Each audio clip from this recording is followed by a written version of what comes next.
F'attentat iddisprat mill-Partit Laburista biex jipprova jdawwar l-attenzjoni minn fuq il-problemi tal-pajjiż permezz tal-media tiegħu kompla jivvinta stejjer ta' riżenji fil-Partit Nazzjonalista.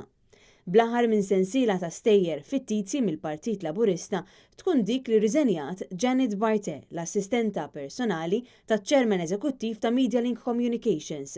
F'post fuq Facebook, Jdawwar deskrivit din l-aħbar bħala fake news u b'ritratt anness mal-post spjegat li għadha taħdem kemm mal-kap tal-Partit Delija, maċ-Chairman Eżekuttiv tal-Media tal-Partit Portelli u mas-Segretarju Ġenerali tal-Partit Nazzjonalista Puli, flimkien mal-bqija tat-tmexxija. Din l-istorja segwi storja oħra pubblikata l-bieraħ mimlija invenzjonijiet li deret fil-Gazzetta tal-Partit Laburista, storja li wkoll ġabet reazzjonijiet u ċaħdiet.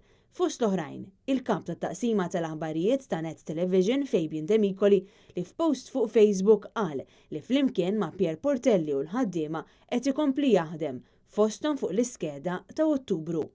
Anke Sergio Mallija f'post fuq Facebook ċaħat li kien avviċinat biex jieħu fidejh il-kariga ta' kap tal-aħbarijiet